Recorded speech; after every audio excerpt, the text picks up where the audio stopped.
नमस्कार. आज आपण मस्त गावरान तर्रीदार आणि चमचमीत अशी उसळ बनवणार आहोत. मटकीची उसळ आहे ही. हा व्हिडिओ तुम्ही शेवटपर्यंत बघा. मी 3 गोष्टी सांगणार आहे ज्याची तुम्हाला काळजी घ्यायची आहे. ठीक आहे, चला तर मग रेसिपीला सुरुवात करूया. सर्वात महत्त्वाची गोष्ट म्हणजे मटकीला फोडणी देऊन शिजवायची आहे. पण फोडणी कोणती द्यायची?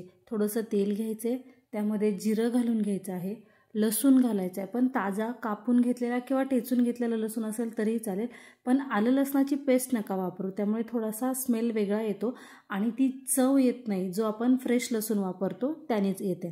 ठीक आहे, मग लसूण आणि जिरं परतलं की मग कांदा घालून घ्यायचा आहे. कांदाही थोडासा परतवून घ्यायचा आहे. मग हळद आणि धनेजिरे पूड घालून घ्यायची आहे.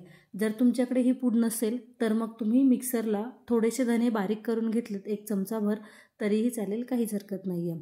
ठीक आहे, पण फ्रेश धन्याची पावडर यामध्ये घालून घ्यायची आहे. मग त्यानंतर मीठ घालायचे आणि ते परतवून घ्यायचे. थोडीशी कोथिंबीर घालायची आहे, जास्त नाही घालायची. त्याची फक्त थोडीशी स्मेल टेस्ट आला पाहिजे आपण जी मटकी शिजवणार आहे त्याला. कारण जर तुम्हाला सॅलड म्हणून ही मटकी खायची असेल तर ती तुम्ही अशीही खाऊन घेऊ शकता. नाहीतर मग भाजी बनवायची असेल तर सुक्या भाजीसाठी किंवा मग आज आपण बनवतोय त्या प्रकारची मटकीची उसळ तुम्ही यापासून बनवू शकता. म्हणजे एकाच प्रकारच्या फोडणीतून तुम्ही याची 3 प्रकारे भाजी बनवू शकता.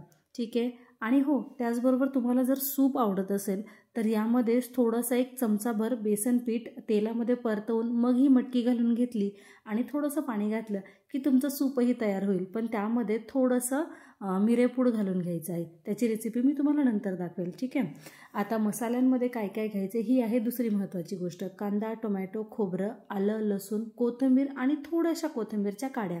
थोड्याशा का ते मी तुम्हाला पुढे सांगते. ठीक आहे, आता कांदा सर्वात अगोदर परतवून घ्यायचा आहे, कारण कांद्याला शिजायला थोडासा जास्त वेळ लागतो. कांदा टोमॅटोचं हे वाटण परतवून घेण्यासाठी आपल्याला 3 ते 4 मिनिटाचा वेळ लागणार आहे. आणि आपल्याला गॅस कंटिन्युअसली मध्यम आचेवरच ठेवायचा आहे. गॅस ना जास्त फास्ट करायचा आहे ना स्लो करायचा आहे. मध्यम आचेवरच हे सर्व मसाले परतवून घ्यायचे. कांदा थोडासा ट्रान्सपरंट झाला की मग आपण यामध्ये आलं आणि लसूण घालून घेणार आहे. मी 8 ते 10 लसणाच्या पाकळ्या आणि 1 इंच आलं मी यामध्ये घालून घेतलेलं आहे वाटण करण्यासाठी. आता तुम्ही म्हणाल की लसूण कमी का? लसूण कमी नाही आहे, आपण फोडणीमध्येही लसूण घालून घेतलेलं आहे. यानंतर यामध्ये खोबरं घालून घ्यायचे. खोबरं परतण्यासाठी जास्त वेळ लागत नाही.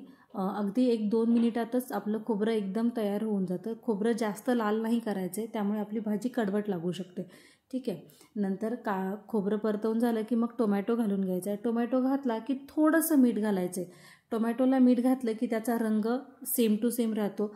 चवही पूर्ण भाजीला अतिशय सुंदर आणि खमंग अशी येते.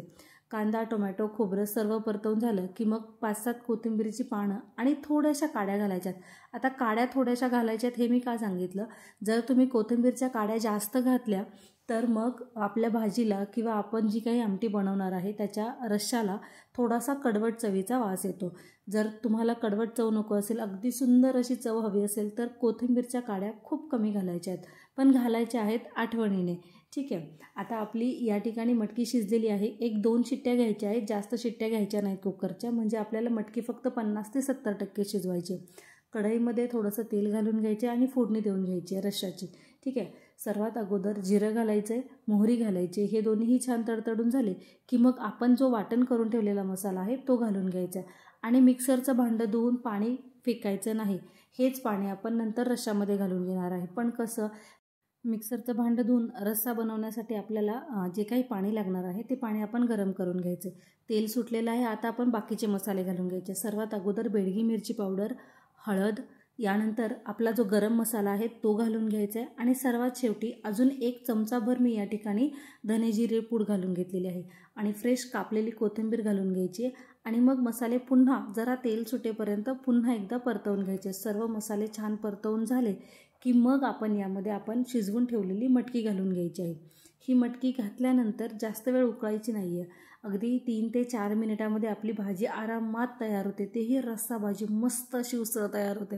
ठीक आहे, आता ही थोडीशी परतवून झाली की तोपर्यंत आपलं पाणीही गरम झालेलं आहे. आपल्याला हवं असेल त्या पद्धतीने त्या क्वांटिटीमध्ये पाणी या ठिकाणी घालून घ्यायचं आहे. तुम्हाला जास्त हवं असेल तर जास्त, कमी हवं असेल तर कमी. आता गॅस आपल्याला मध्यमच ठेवायचा आहे, जेणेकरून उकळी येत असताना जर मध्यम आचेवर आपण गरम केलं की त्याला तर्री खूप सुंदर येते. ना याच्यावरून आपल्याला तडका द्यायची गरज पडते ना दुसरं काही. याला मी अजिबात दुसरा तडका दिलेला नाही आहे वरून. तरीसुद्धा आपली ही उसळ अतिशय खमंग, चवदार आणि तर्रीदार तयार होते. गॅस बंद केला की या अशा प्रकारची आपली उसळ तयार आहे. बघता क्षणी तोंडाला पाणी येते आणि खावीशी वाटते की नाही. ही अशी उसळ तुम्हीही बनवून बघा आणि बनवल्यानंतर मला कमेंट करून सांगा की ही रेसिपी तुम्हाला कशी वाटली. खूप साधी सोपी रेसिपी आहे, तरीसुद्धा खूप सुंदर आणि पोटभरीचं जेवण होऊन जातं. पोटभरीचंही आणि मनभरीचंही. ठीक आहे. आमच्यासारखं जर तुम्हीही दुपारच्या जेवणात बनवलं असेल तर सोबत दही घ्या, खूप छान लागते. व्हिडिओ आवडला असेल तर नक्की लाईक करा. धन्यवाद.